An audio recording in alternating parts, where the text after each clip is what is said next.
USCP released a trans kit to convert the R34 into the one used in the Too Fast, Too Furious movie, with the stripes, the bumpers, the spoilers, and all the interior components.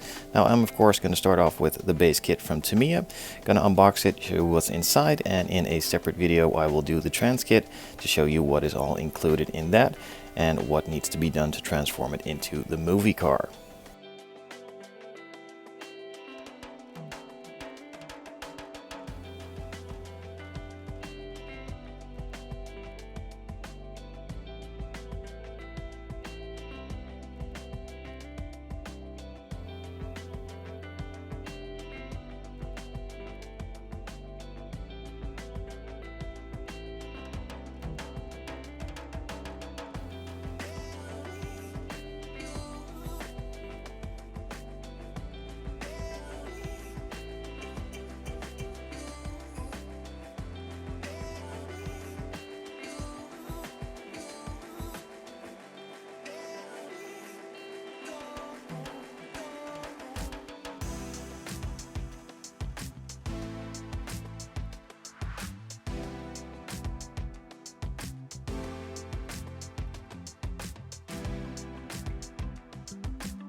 So the kit itself does not come with an engine, but it does have a super nicely detailed chassis and some of the engine details for the underside molded in. It's not really that easy to paint them all, but we'll get over that in a later stage during the build, so not a big deal. All the other components are, as usual, the same Tamiya quality that you're probably used to by now, and that is pretty much top-notch and no mistakes whatsoever. Everything should fit together really nicely, and all the details look really crisp and sharp to use in the build itself. So I'm really looking forward to building this chassis and detailing it out as much as I can. So just like the chassis, the interior is also super nicely detailed. All the details on the door cards are molded in. Some of them need to be in a couple of different colors, but a bit of masking tape and multiple layers of paint should fix that. The rear spoiler is also made out of different components, as it's pretty complicated and wouldn't be looking correct if it was one big part, and so are the front bumper and rear bumper, molded in different pieces. Now luckily I won't be using these, so I'm really happy that they are all separate, as I now don't have to cut them all out.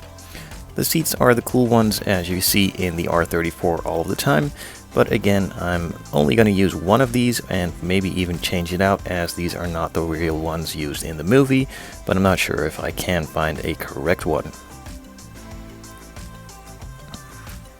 In the kit you get a sprue with some chrome plated wheels, some of the backing for the taillights, the housings for the headlights, even some mirrors and a little bit of an exhaust tip, and of course the 4 wheels that are used for the stock version. Now you can also build this into a newer-spec version. You get a couple of different disc brakes for the front, which are drilled and a bit bigger, and also some other wheels, some uprights for the spoiler, and a vent for in the hood, and also a big single tip exhaust. Now this is purely optional, and it's a really cool thing to have in the kit, as I would prefer to use these ones over these ones, as I just like the look a lot better, but I'm not going to be using most of this anyway, since I'm of course not building the stock car. In order to mount the wheels and still have them a bit turnable, there are some poly caps included as well, just using the standard mounting system that comes with the kit, of course. And also included are, of course, 4 high-quality tires, as you are used to by Tamiya. The rear ones are a little bit wider than the front, but it's only a couple of mil. They have some nice detail on the sidewall and an incredible thread pattern as well. I'm not sure if these will be used in the build, but if I would use them, I would use them happily, as they are top-notch quality and they do look really, really good.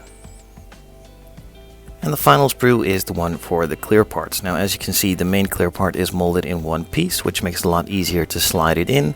It has some nice edges around it, and some of the heating elements also molded in. And of course, it's the high quality clear Tamiya plastic, so that is superb.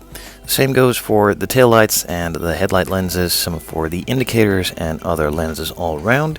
Some of the under paneling is done in clear plastic as well. Not really sure why. Of course you can see through it, but it's not really that realistic, and I don't really like the look of it, and it needs to be painted black anyway to simulate the actual car. So it's fun to have, but not my kind of jam, I guess. And there is also a small sticker sheet to go along with the clear parts. These are some templates and masking to put on the clear part itself in order to, of course, paint those black outlines on the clear parts. Now, it's really easy to use these. You just stick them on the inside and it gives you a super sharp line. So I'm really glad Tamiya does this.